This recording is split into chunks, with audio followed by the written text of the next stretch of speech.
I'm Lynn Hunt, and I'm a professor of history at UCLA, and my fields of specialization are the French Revolution, European history, gender history, cultural history, and historical methods more generally. Most recently, I've been working on globalization and its impact on the writing of history. I think participating in a panel like this has the attraction of making it possible to talk to other people about common interests in social change and gender, sexuality, and the family, and how they relate to broader historical and social questions. So I expect to get something out of talking to other people who share an interest in these questions and working together on thinking about how to formulate them. My work started with, and still continues, with being interested in the French Revolution as an example of revolutionary change.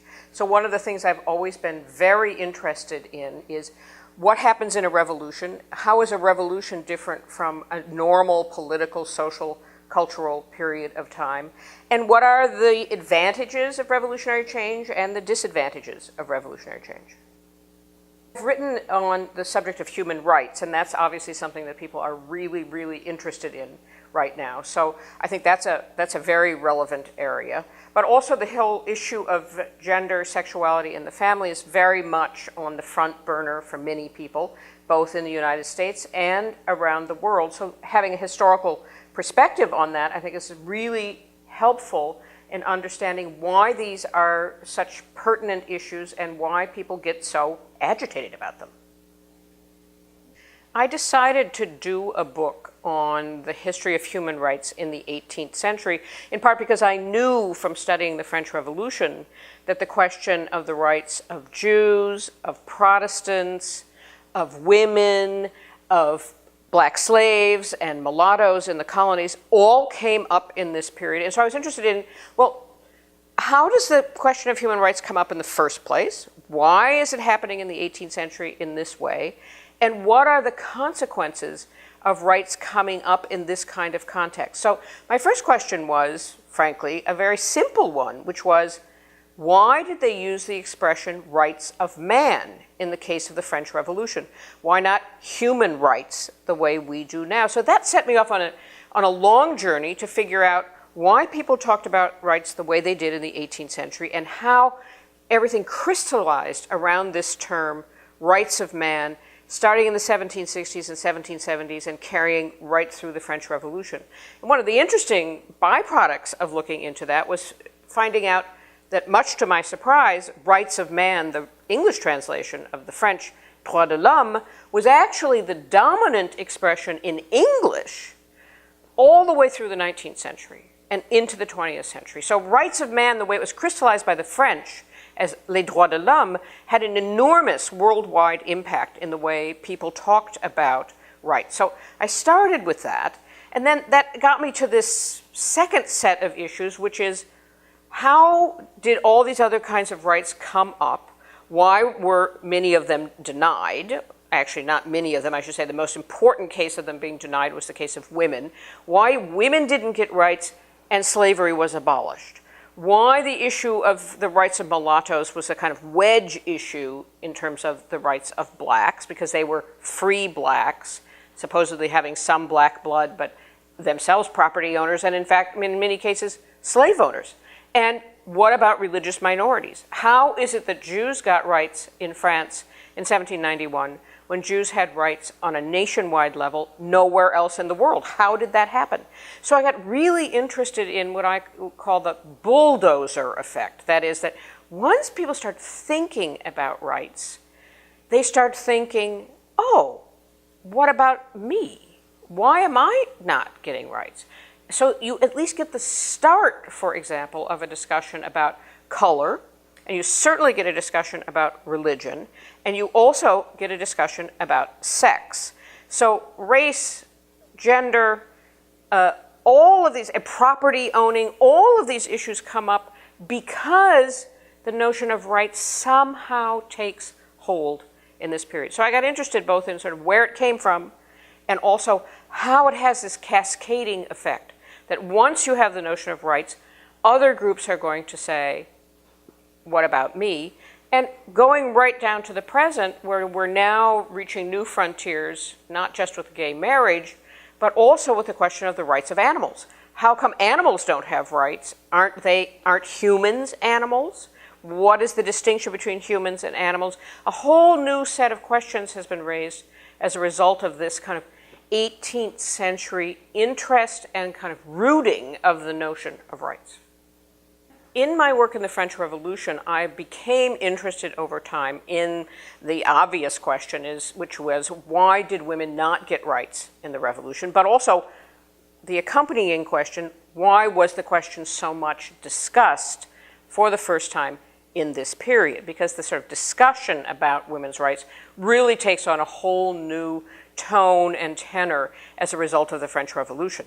So I was interested in sort of the roles of women and their roles in the family, why women got, for example, new property rights, the right to divorce as a result of the French Revolution, and yet didn't get political rights. So I was very interested in that, but I was also interested along the way in, well, why is it that what is probably the most striking single example of pornography, the Marquis de Sade, happens during the French Revolution? What is the relationship between these two things? How do we get the Marquis de Sade in the late 1790s, or even in the early 1790s, while the French Revolution is going on, and it turns out he's involved in the French Revolution? What's the relation between revolution and pornography? So that sent me, again, back to looking at origins, at why is pornography important from the Renaissance onward? What is its relationship to what we call sort of modern attitudes? Not just about sex, but about the nature of the individual, about power, about family relations. So I was interested in the history of eroticism and the history of pornography because it seemed to be linked to early modern history, and in particular having this turning point of the French Revolution, where for the first time you get somebody, in a sense, taking all of the erotic literature's potential to its furthest possible logical development, which in the case of Sade meant going from the erotic to death. So I was very interested in how is that related to the family dynamics that are happening in this period? What is Sade commenting on in a sort of subterranean way in works that we think of as very modern in their not in their sensibility in the sense that they have a sensibility, because they're kind of a negative sensibility, but they bring up problems about the pornographic that are still problems to this day, which is the relationship between the erotic and sort of elimination of people in the sense of death. Actually, my main focus right now is writing a new textbook on the history of the French Revolution to try to make the experience of the Revolution sort of more to sort of capture the excitement of the experience. I have two interests that have kind of come in together right now in my current work on the French Revolution. One is the imagery of the French Revolution, the other is the finances. And the financial part is fascinating because it links the French Revolution to global developments at the end of the 18th century. France and Britain competing for colonies, competing for financial and commercial control around the globe, and the effects that this has not just on the coming of the French Revolution, but on the kind of way in which the revolutionary dynamic works its way out. And what really has interested me about that lately is the question of national debt, because it turns out that all of the major Western countries at the end of the 18th century resisted the idea of a national debt. They thought you should pay off the debt and not have a debt. And yet now we see debt, of course it can be a problem if there is too much debt, but debt is a kind of way of the citizens buying into a representative form of government. So now debt, national debt, is seen as crucial to a democratic government. But at the end of the 18th century, this was something that people were just struggling with, about what to do about the amount of money that was needed to sort of work in the world at the end of the 18th century as a major imperial power, how to raise that money, and how to establish a debt that could have some accountability and that didn't get completely out of control. So I've been very interested in how that works out comparatively in the 18th century. In my recent work, I have been very interested in two different aspects of globalization, or the talk about globalization. One, in the most general level, has been about how interest in globalization has affected the writing of history. And there's no question that it has had a major, major impact on the writing of history, because now historians are much more likely to talk about the global context of their problem, no matter how local the problem is that they're talking about. So there's no question that this interest in globalization, which is actually quite recent, has really changed the way history writing is being done, not just in the United States or Western Europe, but I suspect increasingly all over the world. And the second aspect of globalization that I have become interested in most recently has been the question of the relationship between women and modernity. Now, this is a kind of example of supposed common wisdom, that modernity is good for the status of women, and that somehow the status of women is a sign of the modernity of a country or a region. But I have my doubts about this connection, and that's something that I'm working on right now. I think modernity is too general a term, just like globalization is probably too general a term, but modernity is even more problematic as a term than globalization. And the idea that the status of women is linked to modernity is actually an 18th century idea. So one of the things I've been working on is, where does this idea come from? That women are a sign of modernity, or as the 18th century put it, women are a sign of the level of civilization of a place. And that gets us actually back to globalization, because it turns out that 18th century thinkers were thinking about this connection between the status of women and civilization, precisely because they were being inundated with travel literature from all around the globe and examples of very, very, very different kinds of societies and religions.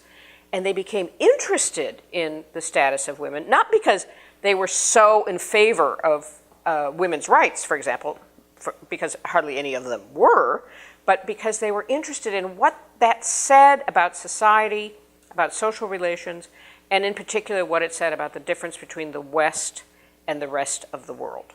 I got interested in the question of gender in the French Revolution, not just because I was a feminist, which I was and am, and was interested in how revolutions either promoted women's rights or stood in the way of women's rights, but that interest really led me to be interested in sort of deeper questions, if you will, questions about what's lying beneath the surface of politics. So rather than just talk in the French Revolution, for example, about why women weren't given rights, which I thought was a problematic question to start with, since women didn't get rights anywhere in the world at the end of the 18th century.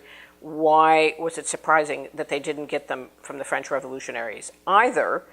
I thought the better question was, why were women given so many rights that weren't political rights, civic rights, we would call them, property rights, and yet there was still this gap between that and political rights? That led me to the question of the family, and in particular, the sort of subterranean issue of how did the revolutionaries imagine their polity? How did they imagine their sort of political whole, given that they had executed the king who was supposed to be the father of his people? So I became very interested in the Freudian notion of family romance and the kind of subconscious assumptions that were made about politics, and the effort in the course of the French Revolution to transform from a kind of paternalistic, patriarchal model of politics in which the king is the father of his people, the aristocracy is sort of racially superior, deference is what keeps the social system together, to one in which the king is executed. You try to institute a republic for the first time in thousands of years of French history, and you try to figure out, well, what is the family model that goes with a republic? And of course, the French famously drew on the phrase liberty, equality, fraternity. So I got really interested in, well, what does fraternity mean? What does it mean to have a republic which is basically a band of brothers running the political order? And where do women fit into that order?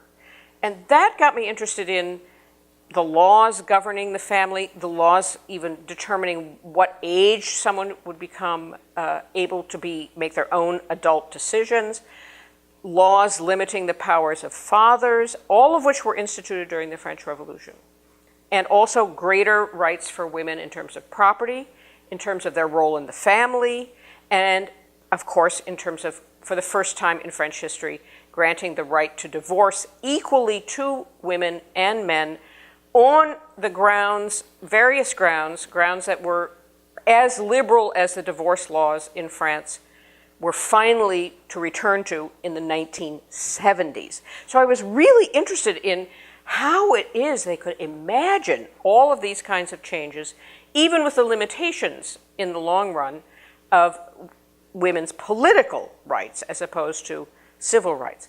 So thinking about the family model lying beneath all of that also then got me interested in the question of how pornography fit into that, because pornography was a way of, in a sense, deconstructing familial relationships, deconstructing in particular relationships between men and women, and offered a kind of completely different view of what the family model of politics was going to be or should be, or critiquing it. It just seemed to me that in many ways the pornography of the 1790s was related to this underlying interest in the family. It's easiest to talk about, obviously, the relevance of human rights today, because this is something that's very much still on our agenda. We're very concerned about whether women have equal rights in various different parts of the world. This comes out of an 18th century struggle that goes on for very long after it. But the question of the family, sexuality, and women taken together poses different questions than just the rights question. And one of the big issues we have to confront now, I think all over the world, is what are the things that are universal? We obviously face certain kinds of universal problems. Marriage seems to be universal. We know that birth and death are universal. What things about the family are universal, and what things are culturally specific? This is still an area that's very fraught and very important to think about in the most sort of wide-ranging, open-minded kind of way, thinking about how people around the world resolve these issues in similar ways and how they resolve them in different ways, and what it means about our future of living together in the world to think about these issues. Perhaps the most difficult of these issues is not even the question of the status of women, but the question of sexuality. How much should it be a subject of public discussion? There are very different reactions to that around the world. Gay rights, obviously a subject of great controversy in many different parts of the world. Well, probably everywhere in the world, but different people have different reactions to that question. So there's no question that the family, women, sexuality, these are the hot button issues in some ways of our times and are very, very central to the way we think about international politics, certainly central to the way we think about international warfare. We've become much, much more aware of how the treatment of women is a crucial element in the fighting of war, has always been a crucial element, but we are much, much more aware of it now and concerned with it now, I think, than ever before. It's hard to tell how one's future research is going to develop depending on a project that you're currently involved in, like this one. But my experience has been that things that are really unexpected always happen when you work with other people. So, for example, I once wrote just a small chapter in a book on the history of private life, and it set me off in a whole new direction in my own research, even though I didn't know that was going to happen to start with. So what I like about collaborative work is that you end up doing things you never thought of before. Hard for me to say what the possible impact is of a project until it's actually happened. And even, frankly, for those of us who in academia, once you've actually published something, you don't know what the impact is going to be, sometimes actually for years later. So a lot has to do with how things develop over time, what the timing is like when something is finally finished. But I'm always interested in the sort of unpredictable side of these things, and I suspect there will be unpredictable sides.